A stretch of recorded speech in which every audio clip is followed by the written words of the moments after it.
Obidoo, it's everyone's favorite boomer and vintage lens enthusiast. Today we're going to be re-looking at Canon lens FD 35 to 1.2 Canon lens made in Japan. This is a original FD. It has the silver ring. So here, you got to put this on open. Then you go like this, and then it comes off. So that red dot and that red dot go together. Thusly. But before I do that, I happen to have my Geiger counter.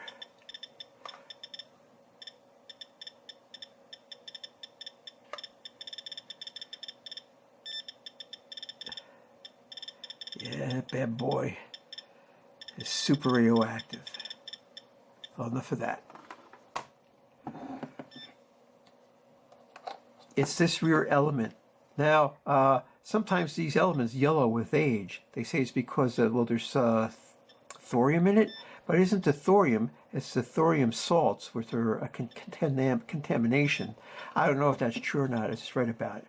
So there are some radioactive lenses that, if they have thorium in it, but not thorium salts, then they don't yellow or as much or not at all. This one yellowed a little bit, and I had to give the ultraviolet treatment for about 3 days.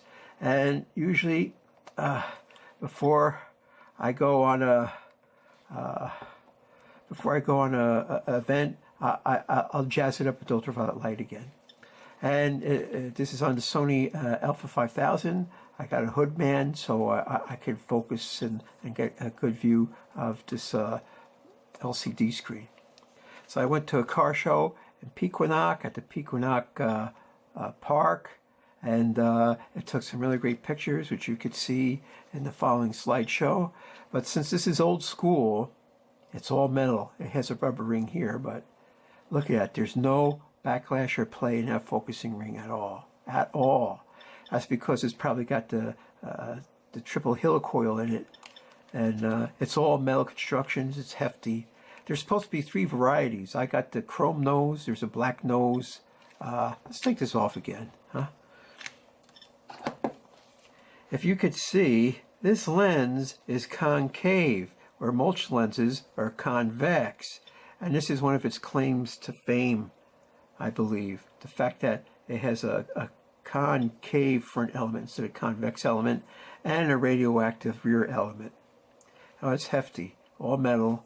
It's beautiful. It's really, really nice. Oh, let's see. Half f-stops. All the way. Cool. That is cool. That gives you more adjustment. This lens is pretty expensive. They're like a collector's item. But I bought one because I wanted to see what it was all about. You know what I'm saying? So what I did was I also have the Pentax K-mount AF 35mm f2, which is all plastic. And we did a shootout. This lens versus that. I have twin Sonys, Alpha 5000s. So I stuck the Pentax on the other one. And I went to the car show. And first I blasted away with this one, and then I blasted away with the other one. What do I got to say? It's a fine performer. It's an excellent color, excellent contrast, excellent sharpness. But it's a flare beast. Like I said, all these Canon lenses of that era are prone to flare. If there's a critical angle somewhere, or if a bright light shines in, it bounces all over, and you get the big flare balls.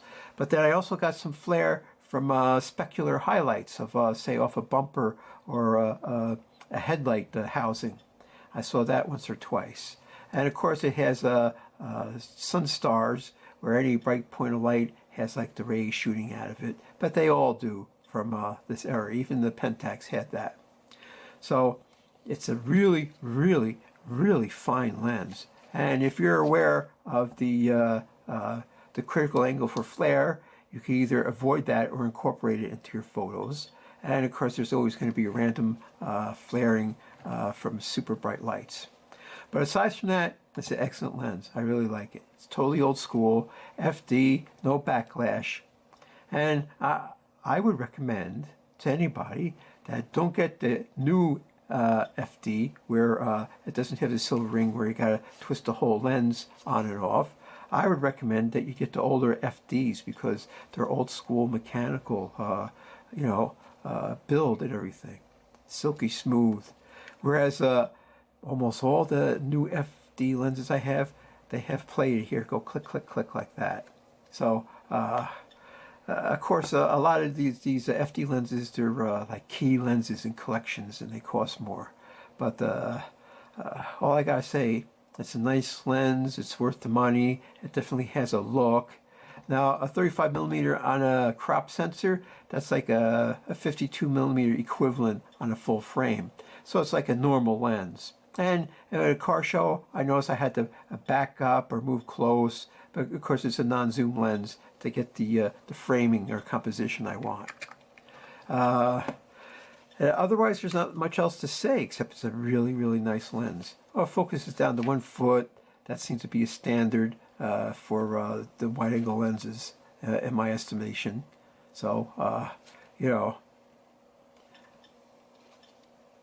it's a nice lens. And the thing is, it's f2. It's very usable f2, extremely usable. So that means on those 1 or 2 occasions a year when you want to shoot wide open or at night or something, you could go right ahead without worry about it being fuzzy or soft or anything like that. So, and then the thing is, you stop down to f8, which I usually use in daylight.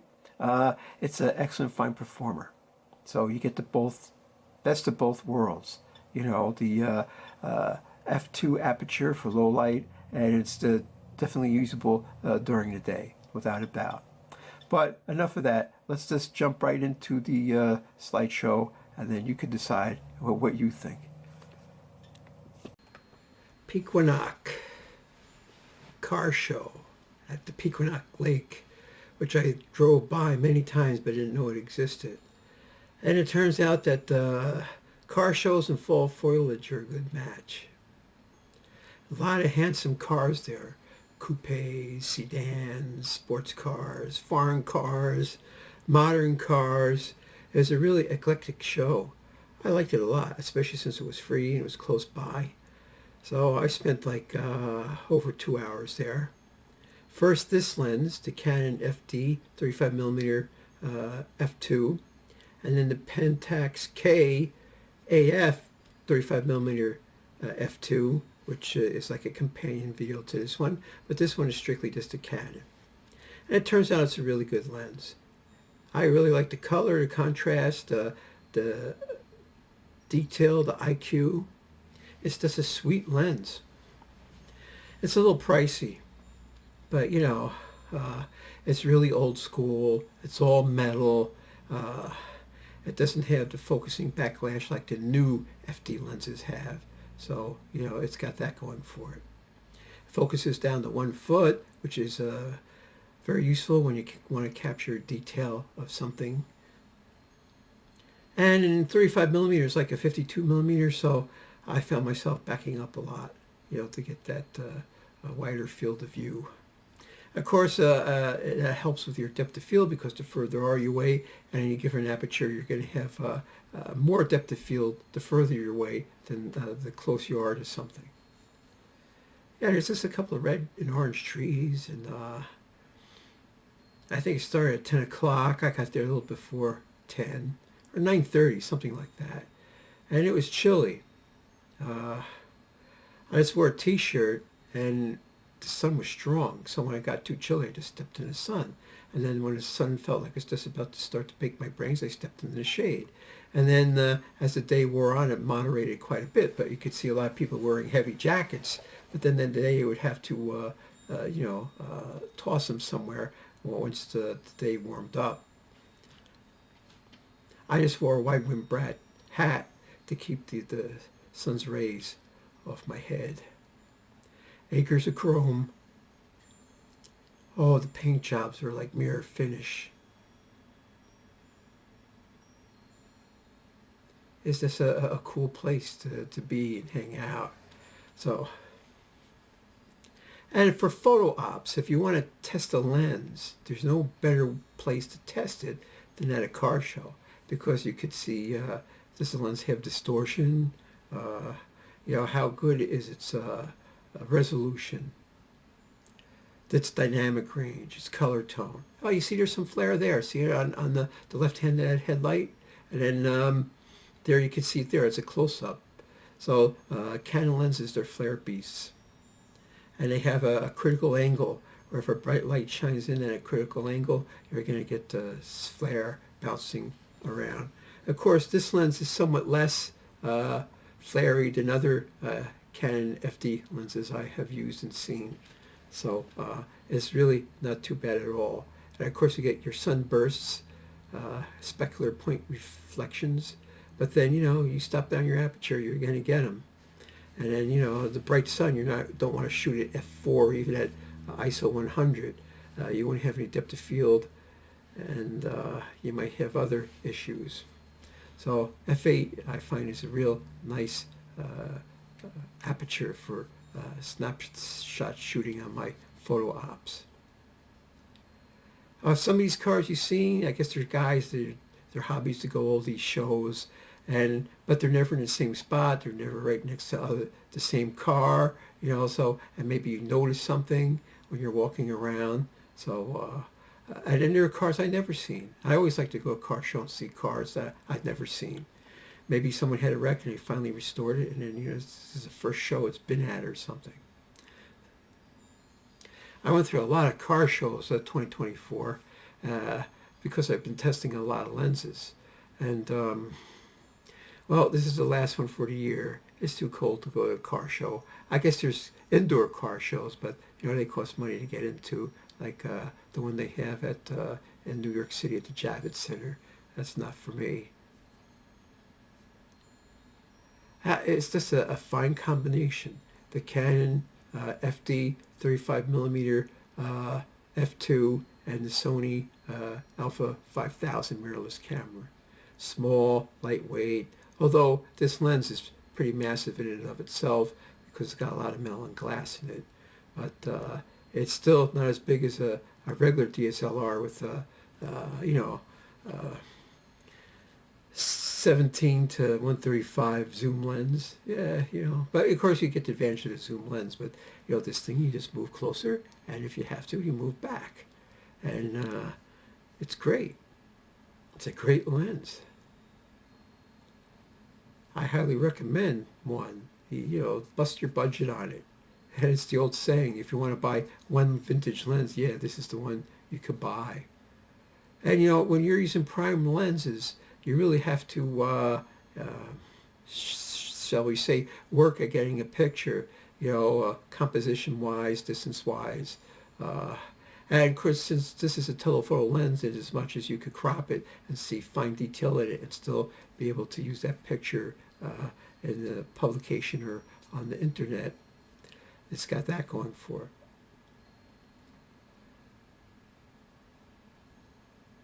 I like it when there's like a yellow car between two black cars. That's pretty cool.